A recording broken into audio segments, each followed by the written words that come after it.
Hello everyone, I'm Sonia and welcome to my channel.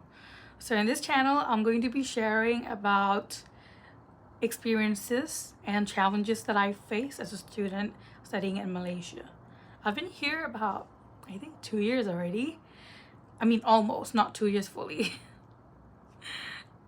I'm a little bit nervous, so please excuse my mistakes along the way. This video is just going to be an introductory video and just some experience in summary. I will be giving more detail and informational and educational videos in the future, but today is just going to be very lighthearted. Disclaimer, this is not going to be an static channel. You see what you get. Okay, so I'm a first year medical student currently studying in IMU. I'm in semester 2 as of now. I came here like in March of 2024 for my foundation in science, and then I did FIS for a year, and then I'm here. So before that, I did my IGCSEs in Myanmar. I'm from Myanmar actually, alam mo yung Minglawa. So for IGCSE, I took 6 subjects, which are English as a second language, mathematics B, human biology, chemistry, and then physics. So I took 6 subjects. It was at Excel, and for those who are like thinking whether to take at Excel or CIE, it actually doesn't really matter. Both are the same, both qualifications matter. Both are accepted by almost every university. It's just different company, guys, so don't worry too much about it.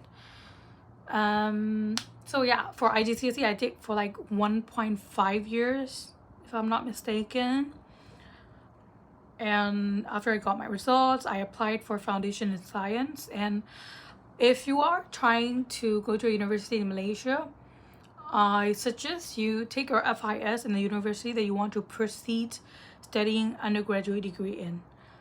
What I mean by that is if you want to study medicine like me and IMU, then I suggest you take your FIS there. If you are planning to take FIS, then you proceed from that, because it's so much easier and it is so much safer than attending FIS at University A, then migrating to University B. I'm not saying it's impossible, but then the first route is so much easier. So how you can get into medicine is by, well, mainly 2 ways. Well, 3 ways. First is you do your O-levels, and then you go through your A-levels, and then with your A-levels as well as your IELTS results, you apply for medicine. Another way is you do your O-levels and then you attend FIS, and through FIS you attend medicine. Another one is you do OSST, then you apply for medicine as well as your IELTS along with your IELTS results. So that's 3 main ways. If you ask me which I would prefer, will be FIS, because like foundation in science, especially in IMU, if you're like aiming to go to IMU, it's tailored exactly towards your undergraduate degree. So it will be so much easier for you to transition into your undergraduate degree level, and then the transition period will be so much smoother because of like their exam styles. The way they ask questions are pretty much similar, but just like, of course, the difficulty is different, but then you would get into that format as well as get to know how the university works. So I suggest that if you just finished your O-levels. So I mean, it's okay for A-level students because they have more knowledge, because FIS is just 1 year compared to A-levels, which takes around 2 years. And yeah, to each your own though. I'm just giving my opinion on this. So okay, I've talked about how you can get to medicine.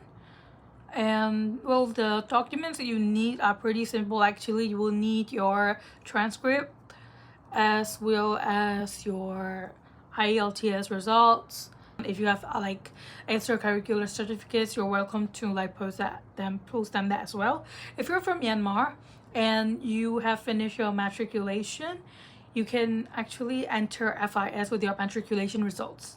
FIS is just like 3 semesters and it's quite intense in my opinion, but it's manageable.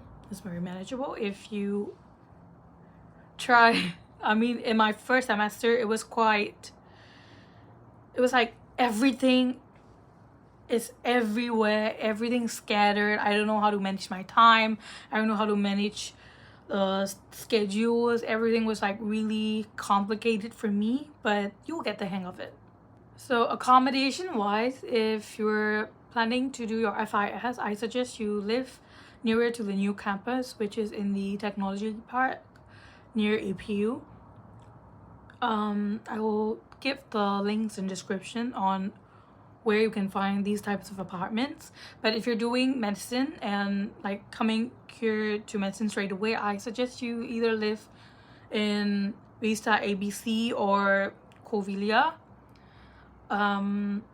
I suggest you live somewhere nearer to your university, so in case of an emergency where you have to go back home and get something, let's say you forget something, it's easier for you to get by. So I suggest living near your university. It has a lot of benefits actually, because if you, I mean, I would say IMU University, the OG, the Bukit Jalil one, is quite far to shopping areas, but you can always grab it to yourself, to your home, so it's fine. Okay, if you live somewhere else, as long as you have transportation and things figured out. But if you're trying to find accommodation as of now, I suggest you go to the links that I shared just below the description and then browse. And I suggest you that you talk to the person who advertised, and then you ask for pictures and talk thoroughly and properly.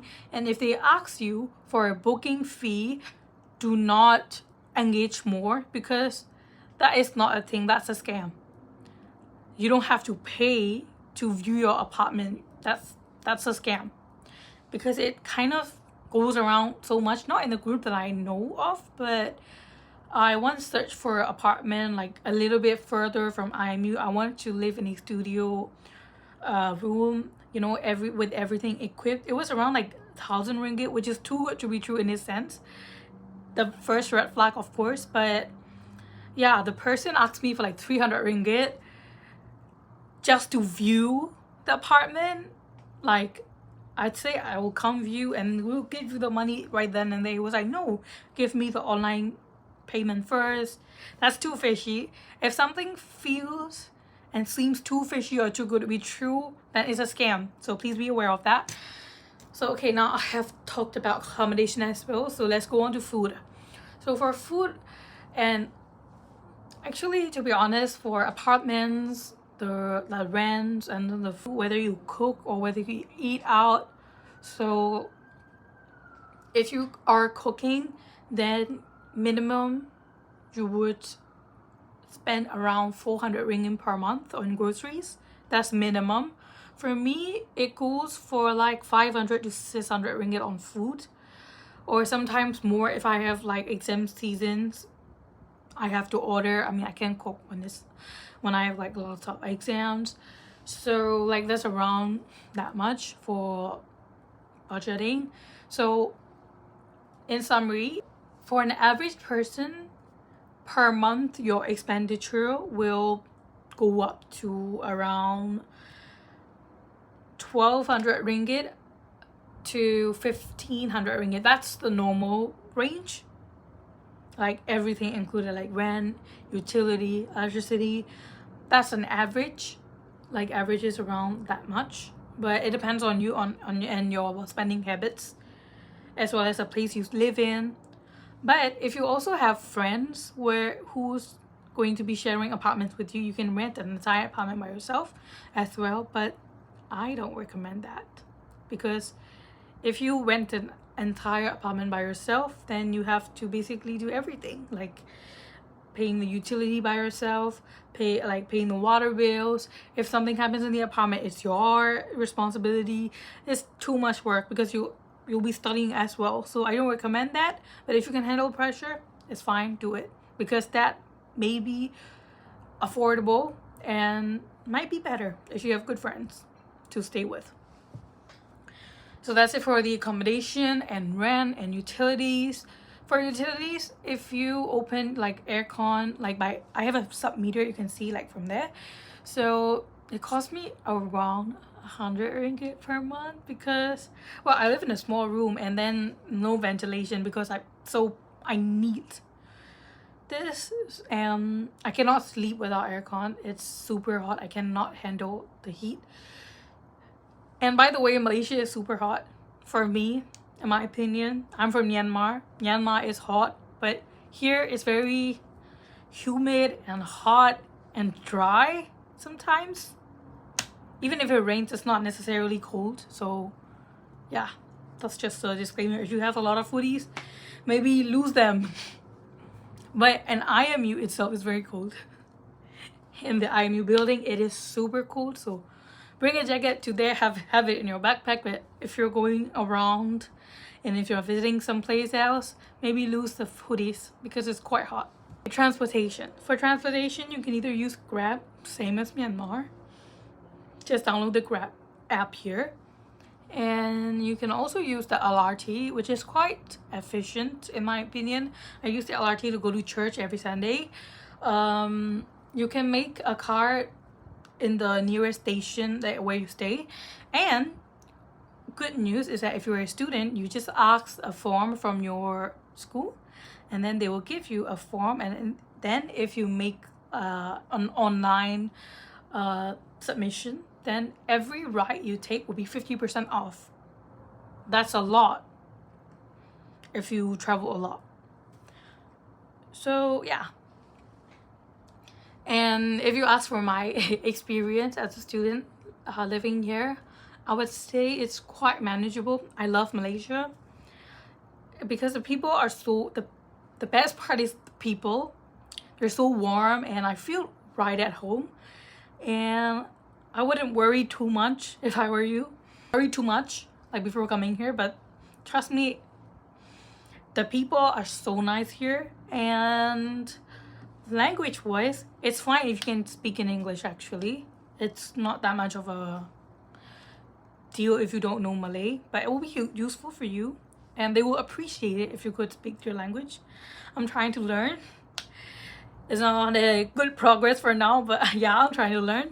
And yeah, everything so far is going well. The people are nice. The food, well, cook it yourself if you don't like it.